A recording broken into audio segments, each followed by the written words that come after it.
de Pío Baroja sobre las hazañas de su pariente Aviraneta. Con leer esas 72 novelas en 3 tomos, se tiene una visión de lo que era el siglo XIX, y ese siglo llevó, lo que ocurrió en ese siglo llevó a que Ortega, en Meditaciones del Quijote, dijera algo terrible que tenemos que pensar si sigue en vigor. España está tomada por el odio. Desde luego en las novelas, sobre todo en una de esas de Pío Baroja, el apresamiento del empecinado por el cura Merino. Los dos habían sido guerrilleros por la liberación de España en la Guerra de Independencia, y lo que ocurrió después, leer la novela, que no son novelas, porque son relatos de historia, en el apresamiento del empecinado, basta para ver e interpretar el grabado de Goya dándose palos unos a otros y entender esa frase de Ortega, que es terrible, y es de Meditaciones del Quijote. España está tomada por el odio.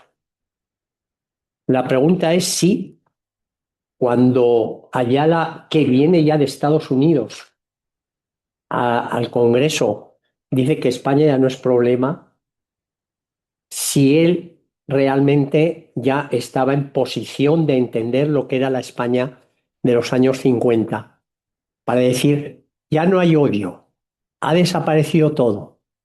España, lo que dijo Ortega en la idea de teatro, es una buena suerte. Quiero presentar a los dos ponentes de hoy. Primero, Manolo Fraijo. No hace falta que lo presentemos. Tengo que decir que el año 85 fue muy importante para esta universidad, porque el año 1985 tuvimos un debate en mi departamento, pero los aquí presentes creo que estaba yo solo, no sé si estaba Antonio ya.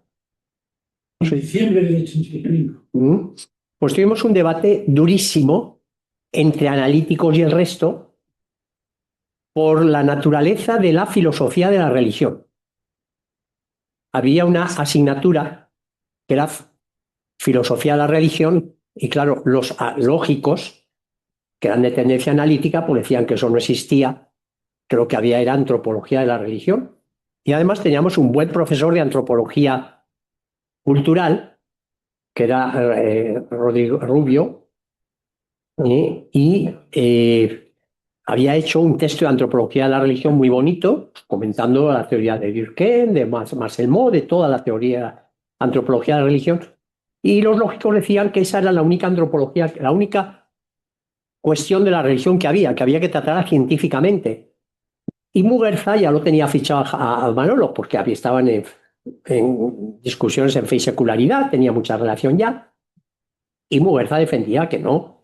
Y con él estábamos pues todos los que éramos de filosofía no analíticos, y ganamos, lógicamente, porque éramos más, y gracias a eso pudo incorporarse Manolo a la Facultad de Filosofía y al departamento. Y por supuesto era una ganancia inmensa. No hace falta comentar los libros de Manolo, sobre todo, bueno, desde los primeros, de Jesús de los Marginados, no se titula así, Jesús y los Marginados, ¿no? Bueno, los primeros son otros, pero ese es un libro precioso. Todos sus libros sobre la esperanza, fragmentos de esperanza, pero sobre todo los últimos, que son preciosos, los que ha publicado en Trota. Recomiendo vivamente su filosofía de la religión. El último, que aún me debe. Ay, es verdad. Siempre se me olvida traerme, me tiene que traer. Olvida. Es que tengo una edad. Me lo dio y yo lo tuve que dar, y ya te traeré, y lleva varias veces que ve y siempre se le olvida. A mí se me olvida recordárselo, porque es casi un libro de cabecera. Y los últimos todos son libros de cabecera. La filosofía de la religión es una filosofía inmensa de la religión, extraordinaria. Sin duda la mejor introducción a la filosofía de la religión como materia que existe en el mundo. Y bueno, ¿qué más voy a decir de Qué él? barbaridad. Después te invito a algo, ¿eh? Eso por supuesto. Te invito. Y con eso les dejo, que seguramente nos va a encantar luego presento también a Javier Peña, Antonio Peña. Manuel, tienes la palabra. Ya. Bueno, pues muchísimas... 30 minutos. 30 minutos, sí, he calculado más o menos. Muchísimas gracias por la invitación a los organizadores y por la presentación. Bueno, tú eres las dos cosas, organizador y presentador. No, yo no organizo nada. A mí me hacen todo ya. Yo bueno, tengo edad para que me hagan qué todo. suerte tienes, qué suerte. Soy muy viejo. Bueno, pues mi tema es Aranguren.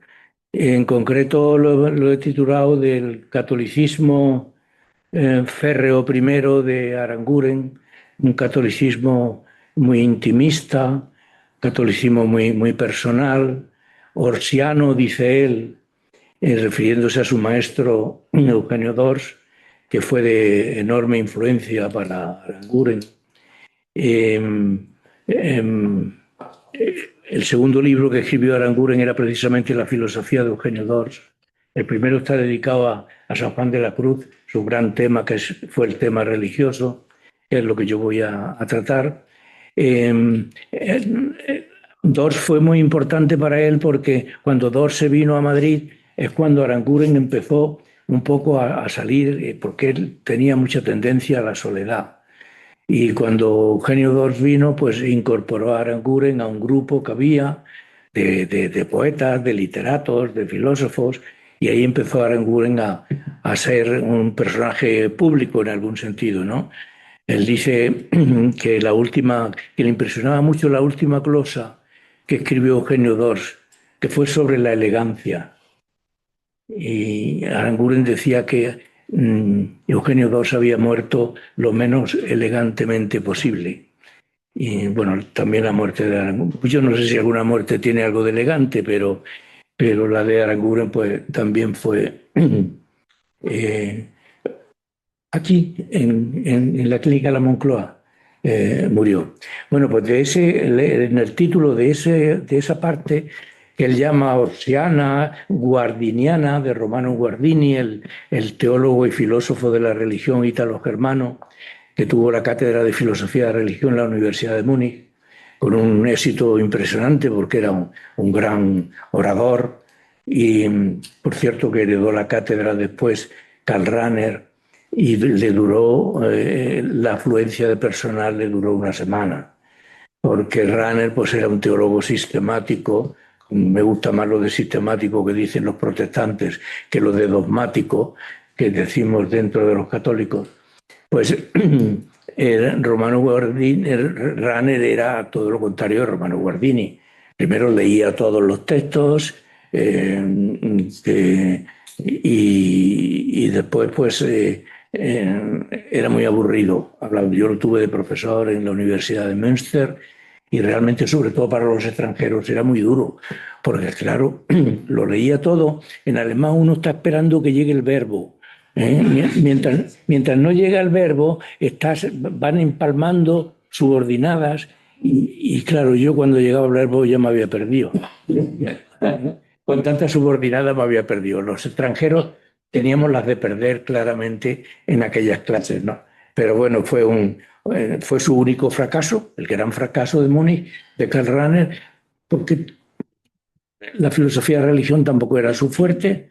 Después lo arregló todo cuando su discípulo Metz lo llamó a Münster, a la Universidad de Münster, y allí ya de nuevo la teología dogmática, ¿no? Pero bueno, eso era Guardini, orsiano guardiniano de María Laach, dice Aranguren, que era lo que él cultivaba en ese momento, una espiritualidad muy intimista, una espiritualidad que él después en las conversaciones católicas de Gredos pues también practicará, ¿no? Entonces, de ese catolicismo intimista pasó después a un catolicismo existencial, siempre a un cristianismo existencial. El título que yo le di, que está en este número de Isegoría, que es el número 15, que se titula Adiós a Aranguren. Cuando murió, pues Muguerza, que era el director, siempre en funciones, nunca quiso ser director, sino director en funciones, pues se publicó este número doble, que si alguien quiere hacer un doctorado sobre Aranguren tendrá que acudir a él, porque tiene una primera parte en la que son testimonios muy bonitos de personas muy cercanas a Aranguren, y yo como no veo no los puedo leer ahora. Y, pero bueno, están todos los filósofos más importantes y personas cercanas a Aranguren, testimonio. Está el testimonio de dos de sus hijos, Eduardo y Felipe. Viven tres, Eduardo, Felipe y Isabel, una hija. Y está, por supuesto, Laín Entralgo, que menciona, dice que el año 1965 fue el año más decisivo en la vida de Aranguren, porque es cuando Aranguren se puso al frente de aquella manifestación junto con Agustín García Calvo, parece que también estaba Tierno Galván, y bueno, pues lo retiraron de la cátedra. Por cierto, aquí está también José María Valverde, que cuando retiraron a Aranguren de la cátedra le escribió aquella notita, una tarjetita tan graciosa y tan solidaria, que decía, nulla, él era catedrático de estética en Barcelona, y decía, nulla estética sin ética, ergo apaga y vámonos. Así lo ponía. Decía, si no hay ética, pues tampoco tiene sentido la estética. Apaga y vámonos, ¿no? José María Valverde fue muy importante en el catolicismo español, en su estudio de la Biblia, en su traducción de la Biblia, y bueno, una persona muy cercana a Aranguren también, ¿no? O sea, que tiene esa primera parte que son testimonios cortitos de 1 o 2 páginas. Después viene una entrevista, la entrevista famosa que yo aludiré a ella también, que le hizo Muguerza, una entrevista modélica desde mi punto de vista de cómo se puede o se debe relacionar el maestro con el discípulo, ¿no? Muguerza trabajó mucho esa entrevista. Muguerza era la persona más cercana a Aranguren, el discípulo más cercano. De hecho, cuando murió Aranguren, lo llevamos a enterrar al cementerio de Ávila, su ciudad natal, y Muguerza no vino. Y su mujer decía que se encerró en su despacho y que estuvo 3 días que solo salía para lo imprescindible del despacho, porque fue un mazazo terrible para Muguerza. Había sido Aranguren, aparte de su maestro, profesor y maestro, y aparte de eso, pues había sido el padre que él nunca tuvo, porque su padre murió en la guerra cuando Muguerza tenía 1 mes. Y bueno, esta entrevista yo supongo que la habéis leído, la conoce todo el mundo. A mí casi me da vergüenza hablar de ella porque supongo que todo el mundo la conoce. Pero bueno, y después hay las conferencias Aranguren, las quintas, que las dio José Gómez Cafarena, otra persona muy cercana a Aranguren. Y esas conferencias tuvo la mala suerte de que las tuvo que pronunciar el día del entierro de Aranguren.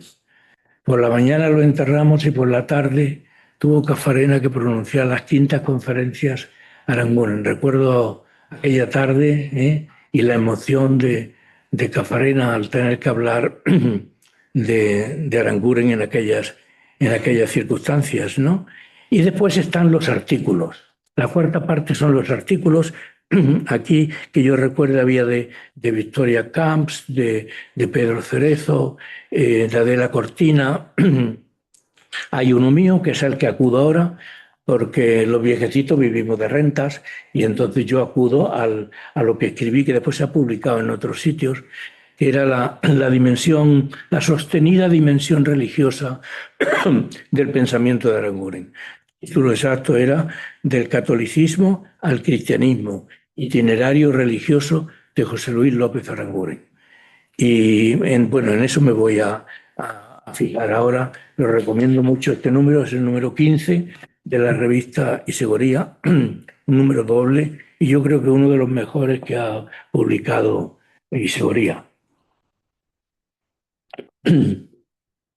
Bueno, lo primero, sobre el título, pues decir eso, que la religión fue algo, esa dimensión sostenida dentro del pensamiento de Aranguren. él distingue entre el protestantismo y el catolicismo.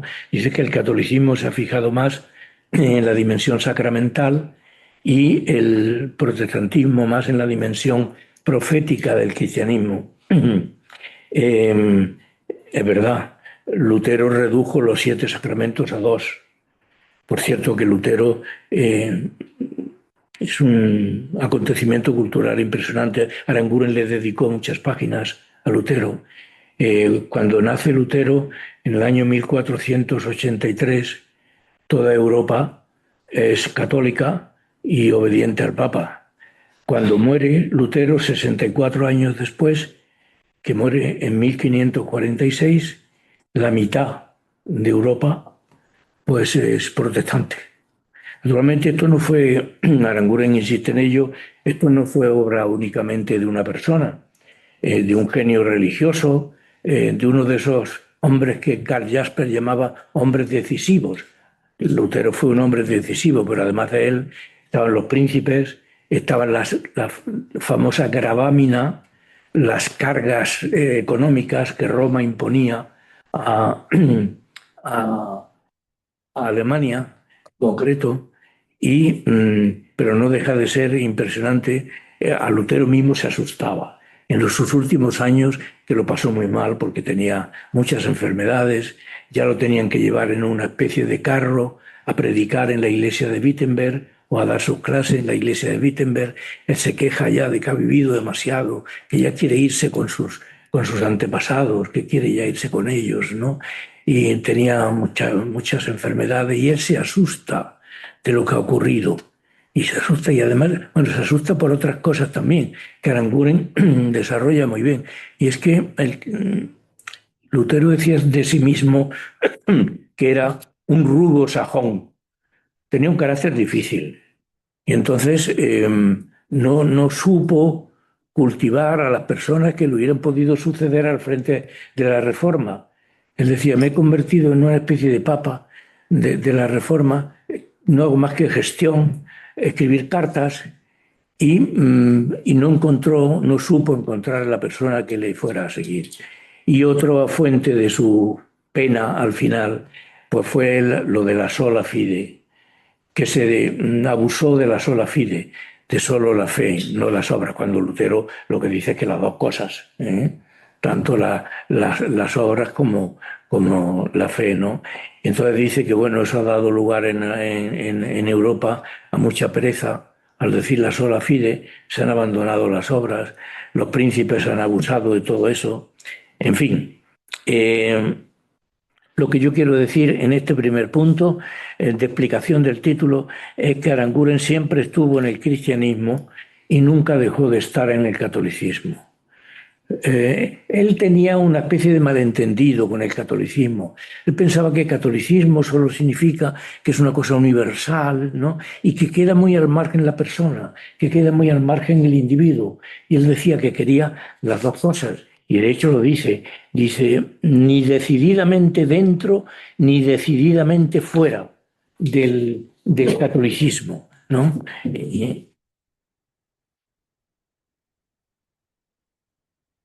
Y bueno, un segundo punto que empalma con lo que he oído antes de Ortega.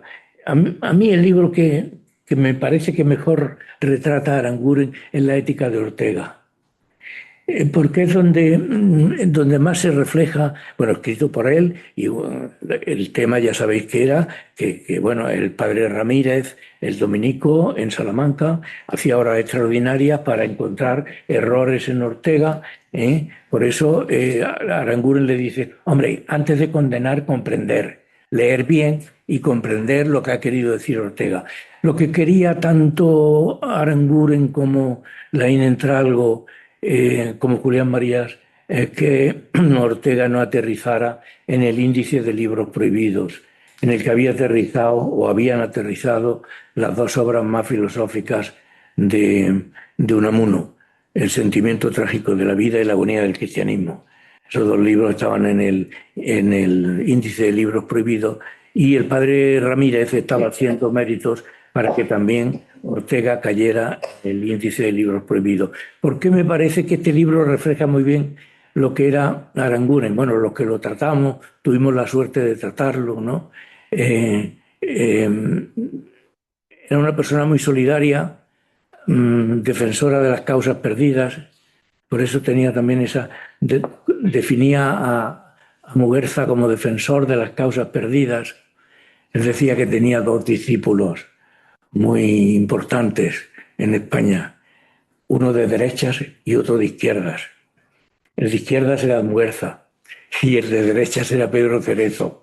No le hacía ninguna gracia a Pedro Cerezo, pero como Aranguren lo queríamos todos tanto, pues nadie, nunca se ofendió Pedro Cerezo, porque además Aranguren lo decía en público, ¿eh? No, él no se cortaba.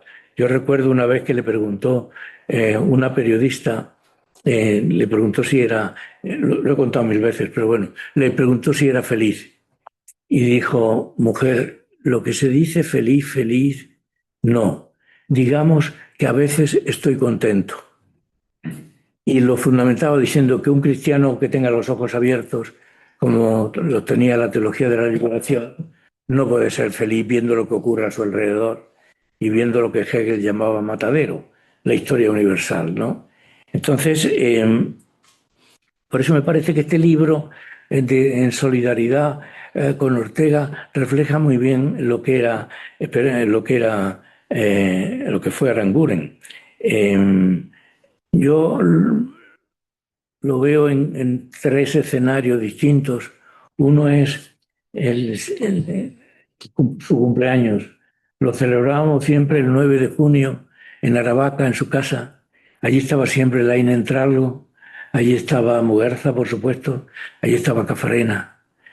Esas tres figuras pues eran muy fundamentales en la vida de Aranguren. Era una fiesta como era en junio, ya hacía buen tiempo, en la terraza era un chalet en la terraza y allí nos reuníamos todos los años. Yo tengo un recuerdo muy cariñoso de aquello, del cumpleaños. Después, además del cumpleaños, lo tengo muy unido a Fe y Secularidad, al Instituto Fe y Secularidad, realmente, y también al foro sobre el hecho religioso, que no faltó nunca y que daba cuenta de él siempre, además con mucha precisión, con mucha simpatía, en el diario El País. Siempre hacía una crónica de lo que había sido el foro sobre el hecho religioso. Él ni en Fe y Secularidad ni en el foro sobre el hecho religioso hablaba apenas. Pero es de esas cosas que uno se da cuenta que hay gente que sin hablar convence, o no sé cómo decirlo.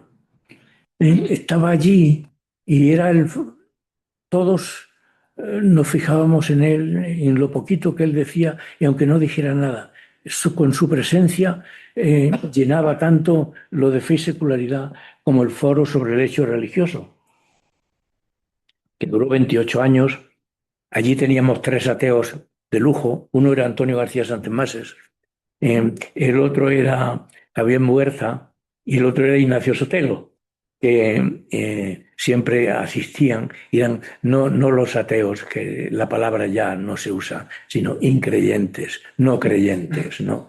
Porque lo de ateo ya ni se usa la palabra. Lo tengo muy unido a eso, lo tengo muy unido a nuestro curso de la UNED en Ávila, que también asistió muchas veces, ¿no?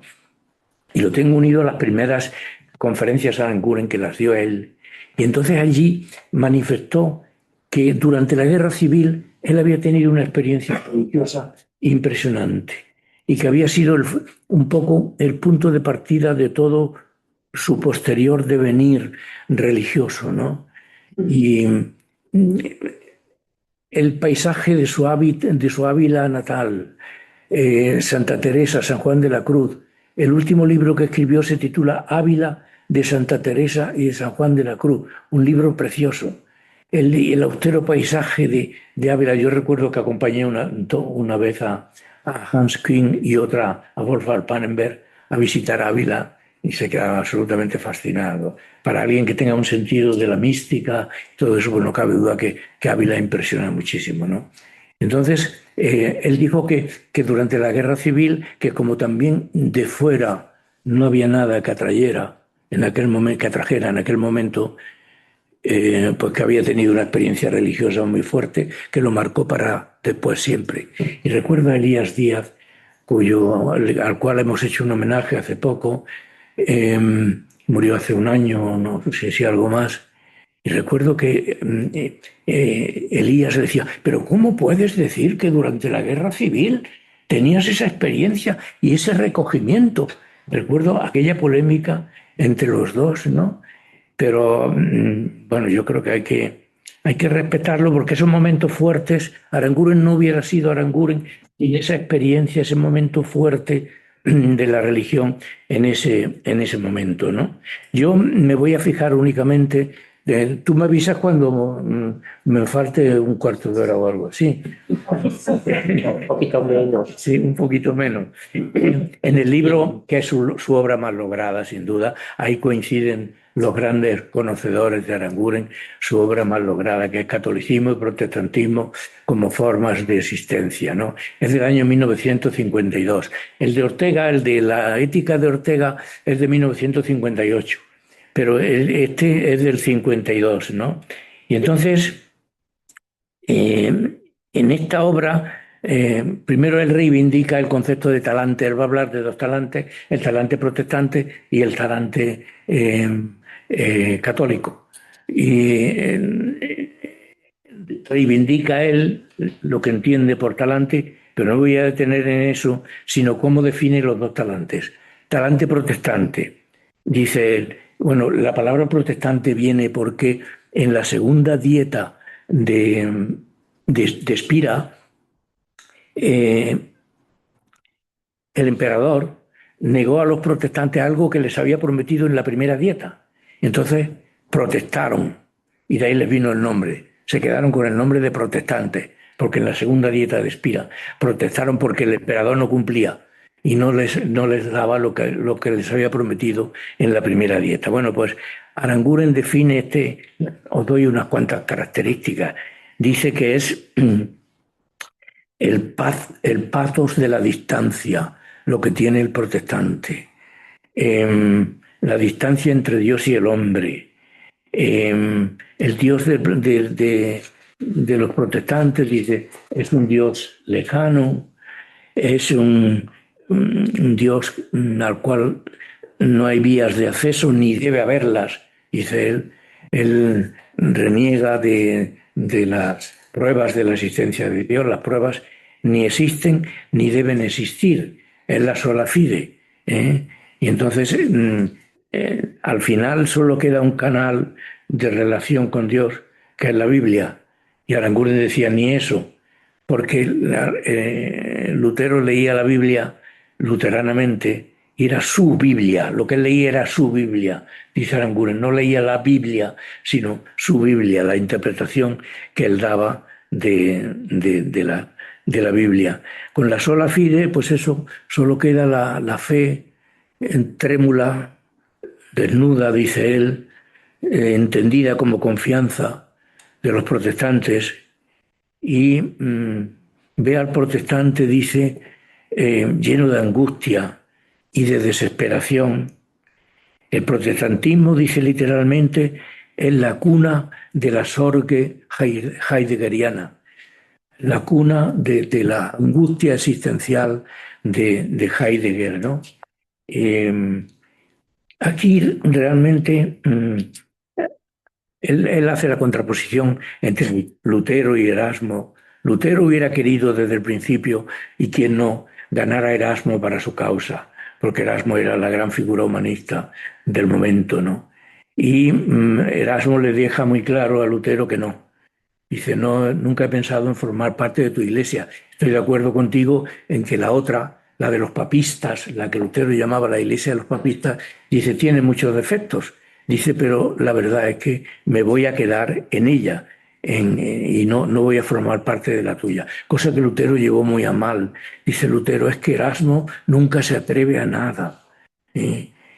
Pero, y lo acusa de ser escéptico y le dice que ten en cuenta que el Espíritu Santo no es escéptico, le dice a Erasmo. Y bueno, desesperado de que no pudo ganarlo para su causa, pues escribió bastante contra él. Erasmo murió 10 años antes que Lutero y Lutero estaba convencidísimo de que Erasmo había ido derechito al infierno, ¿eh? Porque en aquella época se creía en el infierno, se creía en el demonio. Yo visité Wartburg una vez, en la estancia donde había estado Lutero y donde había traducido la Biblia, y me enseñaban un desconchón que había en la pared y decían, ese desconchón fue el tintero que Lutero le arrojó al demonio. ¿Eh? Lutero dice, venceré al demonio con la tinta. Y la gente y pensaban que era por arrojarle el tintero. Y a Lutero lo que quiere decir venceré al demonio la escritura, porque no voy a exagerar como andaluz que soy, ni mucho menos, pero tened en cuenta que de 1500 a 1530 el 20% de lo que se publicó en Alemania lo escribió Lutero, ¿eh? Sin la imprenta, la reforma probablemente, y Lutero lo dice, sin la imprenta, la reforma probablemente no hubiera podido desarrollarse. Aranguren dice, Lutero es la primera estrella mediática de la historia, porque es el gran escritor. Escribía panfletos, escribía libros, escribía cartas, 4.500 cartas nos han llegado, se han perdido otras tantas, 80.000 páginas nos ha dejado. Sus obras completas de la edición de Weimar son 127 volúmenes. Aparte, bueno, eso empezó a decaer cuando empezó a tener hijos, ¿eh? Ya escribía menos, cuando tuvo 6 hijos, ¿no? Pero bueno, Aranguren dice la primera estrella mediática y desarrolla muy bien cómo realmente pues, Lutero, mm, sin la imprenta probablemente no hubiera podido triunfar la reforma, ¿no? Frente a eso, bueno, los dos libros en los que cuajó la pugna entre Lutero y Erasmo Erasmo escribió primero, en 1525, escribió un libro que se titulaba De libero arbitrio, sobre la libertad, de libero arbitrio. Un año después, cabreado totalmente, Lutero escribe otro libro, De servo arbitrio, sobre la libertad encadenada, no libre, sino encadenada. El de libero arbitrio de Erasmo, pues era un texto culto, un texto humanista, un texto filosófico, un texto moral, que era en definitiva lo que interesaba a Erasmo. A Erasmo no le interesaba tanto la religión cuanto la ética y sobre todo la ética práctica, la moral, ¿no? Y frente a ese estilo humanístico, pues Lutero dice, no, la libertad no puede ser libre porque entonces nuestra salvación dependería de lo que hiciéramos, dependería de nosotros y no tendríamos nunca seguridad de ella. Y para Lutero la seguridad es fundamental. Quiere tener seguridad. La incertidumbre se llevaba muy mal con él. Entonces escribe él de servo arbitrio, la libertad encadenada. Bueno, aquello fue, si hubiera ahora cositas de estas, gente así, porque aquello fue impresionante, estos dos hombres, dos gigantes, ¿no? Escribiendo sobre la libertad, ¿no? Y bueno, esto era el talante protestante tal como lo describe Aranguren. En cambio, bueno, lo que más le reprocha quizá a Lutero Aranguren es lo que él llama su antitradicionalismo.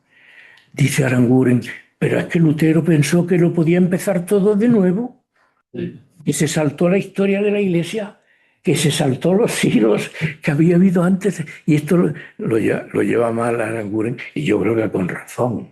No se puede uno saltar, evidentemente, los lugares de donde viene, donde se ha plasmado todo. Lutero, en este sentido, pues se olvidó del tiempo transcurrido, que siempre es muy importante. En lo del talante católico no lo desarrollo porque lo conocemos más. Aranguren dice, el talante católico es bien temperado y esperanzado, en oposición a la desesperación del protestante, pues está la esperanza católica. Dice, el catolicismo, dice Aranguren, se centra en que somos imagen de Dios, y si somos imagen de Dios, dice, pues algo nos habrá quedado de Dios, del artífice que nos ha creado, algo nos habrá quedado. Y entonces esto le da lugar a poner, dice, a trabajar en buena armonía a Dios con el católico. En este sentido, Aranguren ni absolutiza ni vilipendia la razón. Él es verdad que dijo que Lutero había dicho que la razón era la ciega prostituta del demonio, pero Lutero se refería únicamente a la razón escolástica y a cómo realmente se había desarrollado la razón escolástica. Pero si no, Lutero estaría de acuerdo con Horkheimer cuando Horkheimer dice que la razón se ocupa de que no nos timen y hay de nosotros si prescindimos de la razón. Porque los timos en el campo religioso, dice Aranguren, los timos en el campo religioso son muy peligrosos, son de los más peligrosos que hay. El tercer punto, se queja de dice que ha cometido 2 infidelidades. Ya serían más, pero bueno, dice que ha cometido 2, pero que son muy bonitas porque las describe de una forma... Bueno, no he dicho... Me quedan 5 minutos. 7. 7, sí, y alguna propina. Y dice que, digo que las obras de Aranguren son 6 volúmenes publicados por Trota. Están durmiendo el sueño de los justos en el almacén de Trota. Solo se vendieron, y no mucho, pero los que más se vendieron fueron los 2 primeros tomos que están dedicados a la religión y a la ética. Pero los demás, pues, duermen el sueño de los justos, como digo, en el almacén de Trota. Las 2 infidelidades, pero digo, Aranguren escribía muy bien, tiene los textos autobiográficos y literarios y tal, realmente muy dignos de leerse. No sé quién decía que 25 años después de que te hayas muerto vuelves otra vez, tu obra vuelve otra vez a leerse y tal. No sé si será el caso de Aranguren. Las 2 infidelidades fueron, la primera, a Gredos, a las conversaciones católicas de Gredos, que venían precedidas de otras que había habido en San Sebastián, primero. Y estas conversaciones católicas de Gredos, que bueno, era un acontecimiento de catolicismo intimista, tanto Aranguren como Laín Entralgo lo criticarán después, que habían sido unas conversaciones burguesas, que en donde realmente lo preparaban todos los seminaristas del seminario de Ávila. Alfonso Querejazo, un sacerdote, era el que organizaba todo aquello, y allí se reunían pues todas estas personas que sentían muy de dentro la religión, como era Laín Entralgo, como era Aranguren, como era Pedro Cerezo. Fue mucha gente que hubo ahí. Algunos lo han negado después que estuvieron, pero estuvieron. Y bueno, Aranguren se dio cuenta de que, bueno, pues que eso había tocado su fin, esas conversaciones que habían tocado su fin. Y abandonó, dice que esa fue su primera infidelidad. No, la primera es la que voy a decir en segundo lugar. Esta fue la segunda, la de las conversaciones católicas de Gredos, ¿no? Ya digo, también Laín Entralgo las critica. Aquello era un conventículo, dice Aranguren, un conventículo de gente muy piadosa, de gente que sentía, pero sincera, que sentía lo religioso. Allí se cuidaba todo, dice Aranguren, se cuidaba la música, se cuidaban los ornamentos, se cuidaba todo. Y esta fue su primera infidelidad. Dejó las conversaciones católicas, lo que se llamó el espíritu de Gredos, siguió después durante bastante tiempo, pero él las abandonó, ¿no? Y Olegario González de Cardal también estaba allí. Y la segunda infidelidad, que esta la describe muy poéticamente, es que él fue alumno de los jesuitas y además que alumno, fue príncipe del colegio de Areneros, Príncipe era el alumno que sacaba mejores notas, que tenía mejor conducta, todo eso, ¿no? Y eso lo fue Aranguren.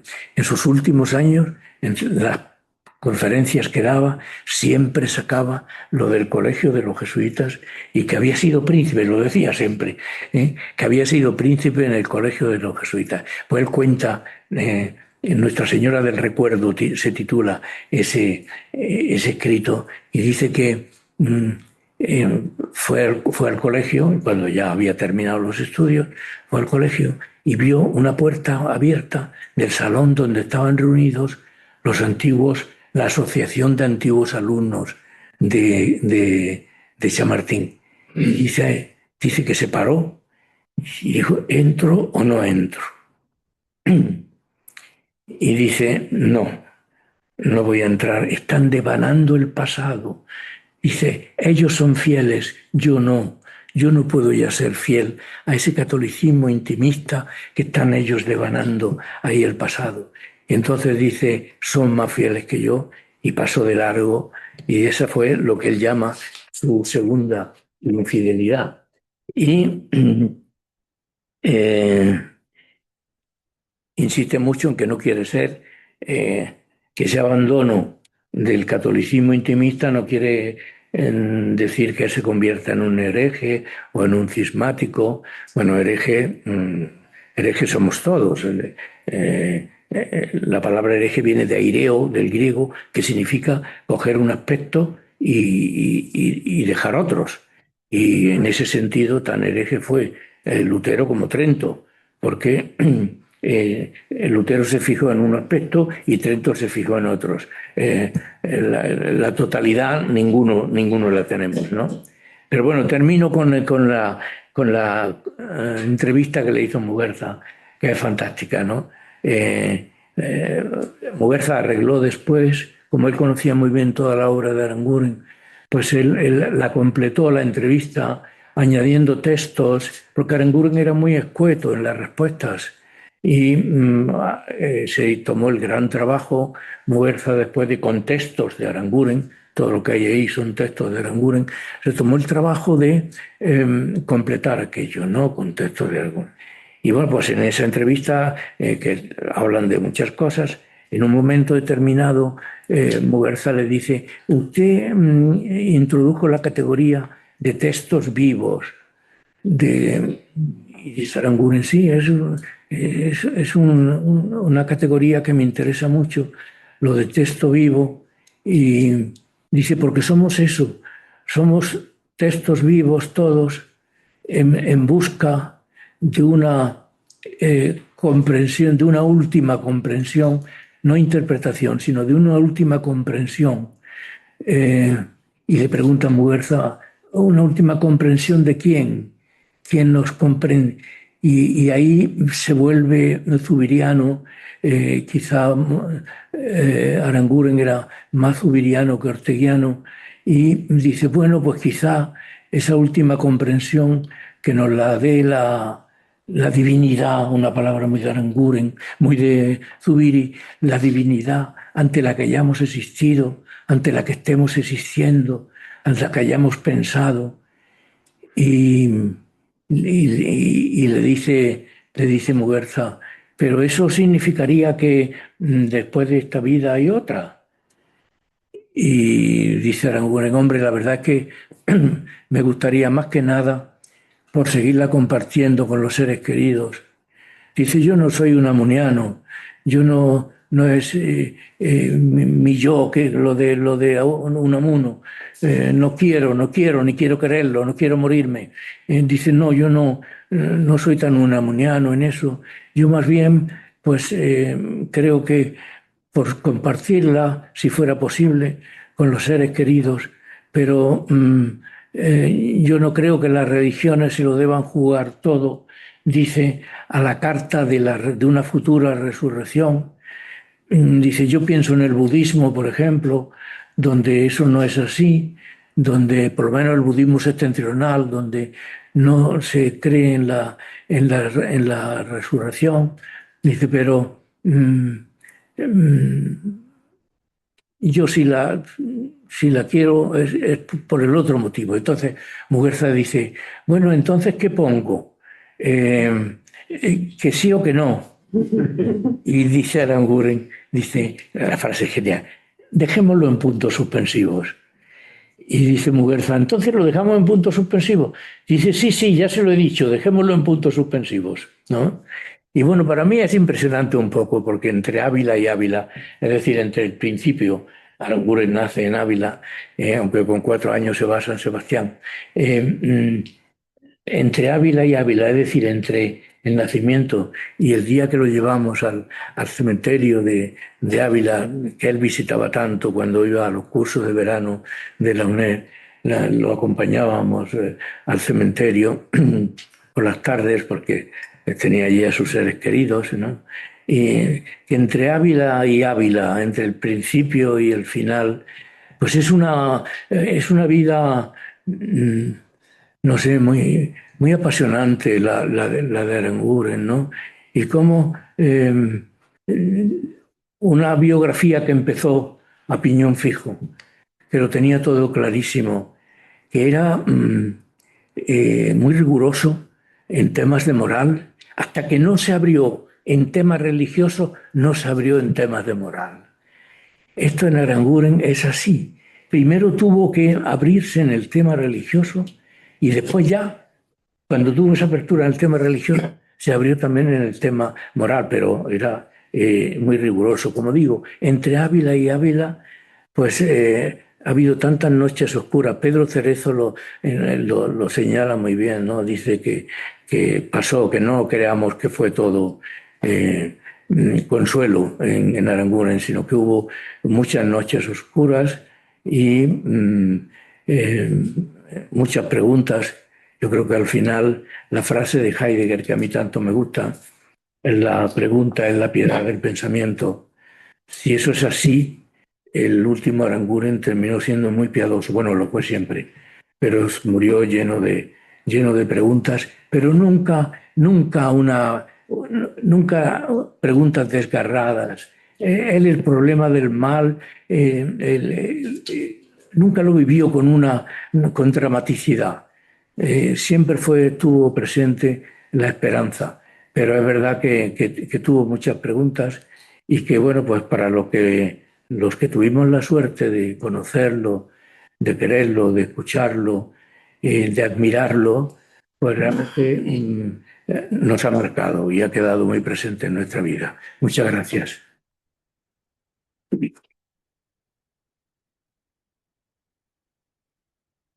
Bueno, se ha tomado la propina por su cuenta, Sí, pero la tenía prevista. un poco, ¿no? La tenía prevista. Bueno, antes de presentar a Antonio Piñas, se me olvidó decir que la profesora Sonia Esther Rodríguez está con gripe también su hijo, y desgraciadamente no ha podido venir. Nos lo avisó anteayer o ayer y lamentamos muchísimo porque su tema ha publicado unos artículos enormemente interesantes precisamente sobre este tema de Ortega y la religión, descubriendo una faceta de Ortega que muy pocos la han tocado, solo una pareja de dos hermanos, Natal, Rodríguez, me parece que se llaman, un artículo perdido por ahí que escribieron muy interesante sobre este tema, que el resto, pues a pesar de lo de Dios a la vista, el místico y el teólogo, todos esos artículos,